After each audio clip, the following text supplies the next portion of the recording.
दुनिया में सत्य सबसे ज्यादा कीमती है। सत्य से कीमती कोई चीज है ही नहीं।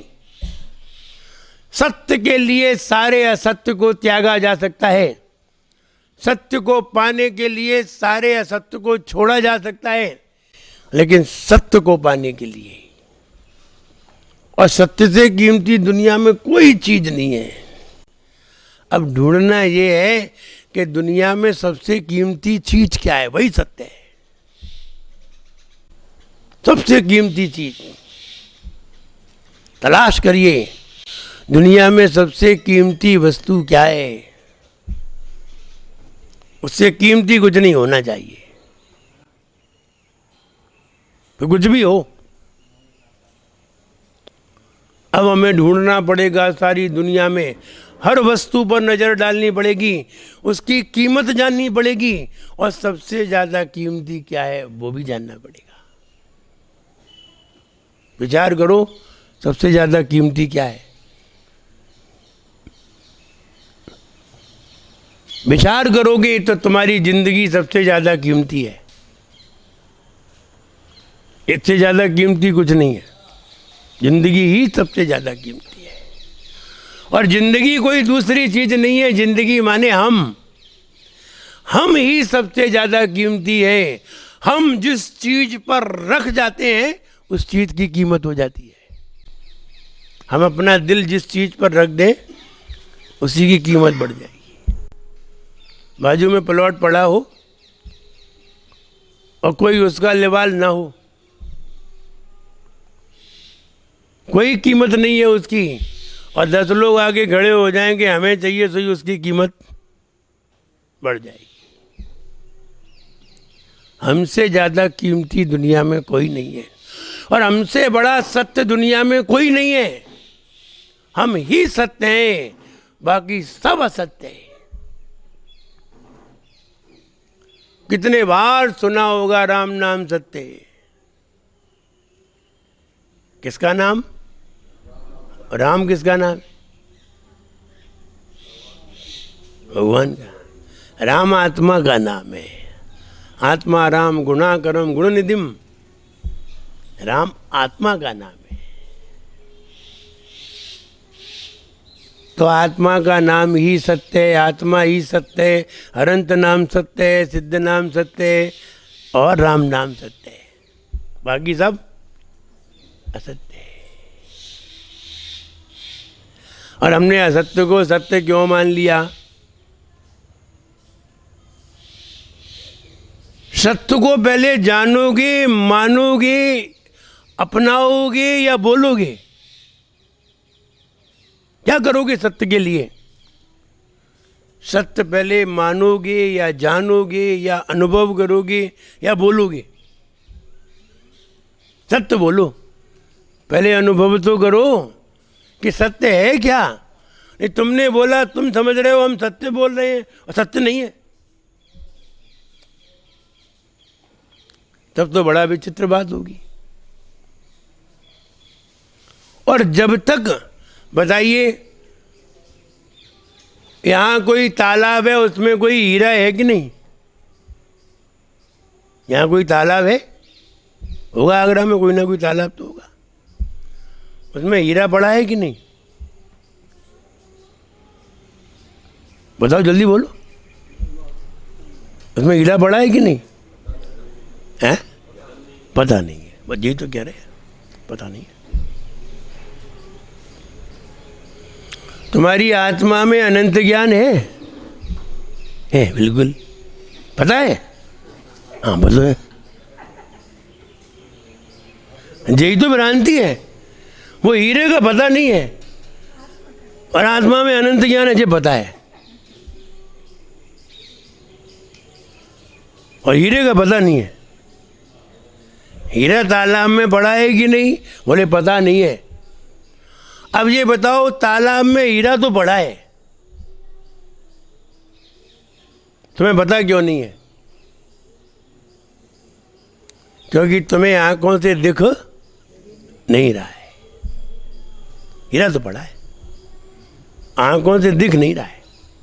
अब आंखों से दिख नहीं रहा है और जिस दिन तुम्हें तालाब में किनारे पे खड़े होकर के हीरा दिख गया, उस दिन तुम क्या कहोगे? सबसे हीरा है, इसमें हीरा है, हमने अपनी आंखों से देखा है। तुम्हारी मानेगा कौन? लेकिन जो मान लेगा उसे हीरा मिलेगा भी। जो मान लेगा वो तो उसमें कूद पड़ेगा, और जो मानेगा नहीं वो हीरे को वो बेकार में कह रहा है। तुम्हारे सामने किसी ने 1 किलो का सोने का बिस्कुट तुम्हारे सामने तालाब में फेंक दिया, अब तुमने देख लिया, अब तुम 10 लोगों से कह रहे हो इसमें सोने का बिस्कुट है, लेकिन लोग तुम्हारी बात मानने को तैयार नहीं है। तुमने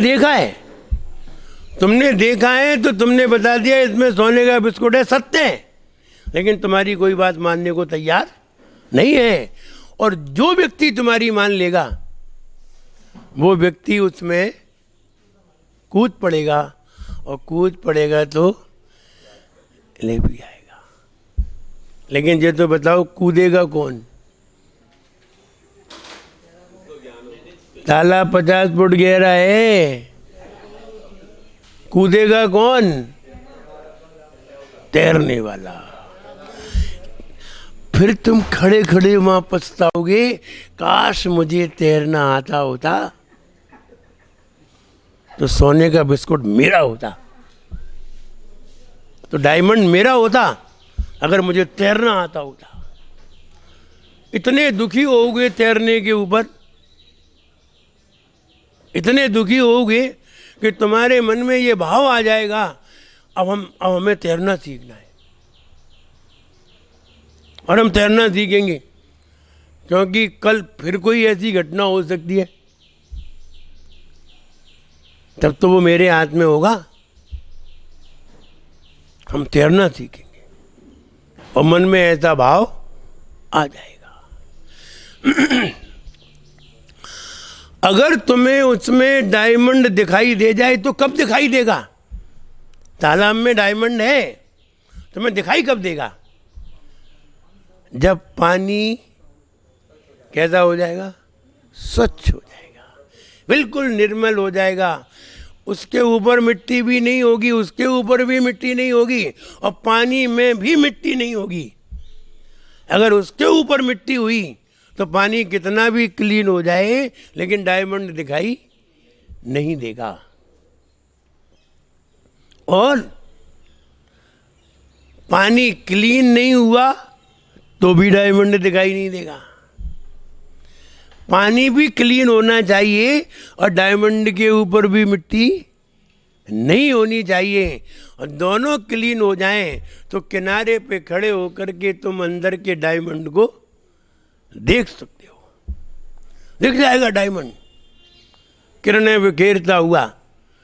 ठीक वैसे ही जब हमारी आत्मा में निर्मलता आए, मन बिल्कुल पानी जैसा निर्मल हो जाए, जरा सा भी राग द्वेष न हो, और मन बिल्कुल क्लीन हो जाए, तो अंदर बैठी हुई आत्मा का डायमंड दिखाई दे जाता है।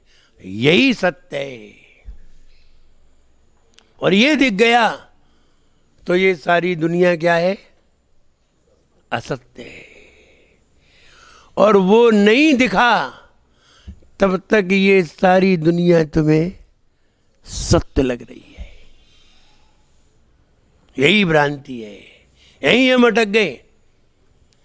हमने मन को क्लीन नहीं किया, पानी को साफ देखा नहीं, और गंदे पानी में ही डायमंड देखने का प्रयास किया। हुआ ये, डायमंड दिखा नहीं, और किसी ने कह दिया था तो उसकी कह के हम भी चिल्लाने लगे। हाँ, आत्मा तो शुद्ध ज्ञान दर्शन स्वरूप ही है। जैसे भाई बाल जी कह रहे आत्मा तो अनंत ज्ञान है, पता नहीं है इतने सौ ज्ञान को, अनंत ज्ञान है। हाल बोल गए, जैसे अन्य तो बिल्कुल देख ही लो हुए। हाँ, आपने तो बताई थी, तो पता दूसरे की सुनी हुई है ना, यही तो कह रहे थे। क्या कह रहे थे हम, यही तो बता रहे हैं। जो दूसरे की सुन सुन के बोलते रहते हैं, वे अनुभवी नहीं होते और उनका कॉन्फिडेंस नहीं होता, वे खुद ही उसमें कूदने को तैयार नहीं है। जिन्हें कॉन्फिडेंस नहीं है, जिन्हें कॉन्फिडेंस है, वे कूदने को तत्काल तैयार हो जाएंगे। और आज का आदमी तो बहुत होशियार है, तैरना नहीं आता हो तो भी निकाल लाएगा, चाहे भले ही वो ना निकले।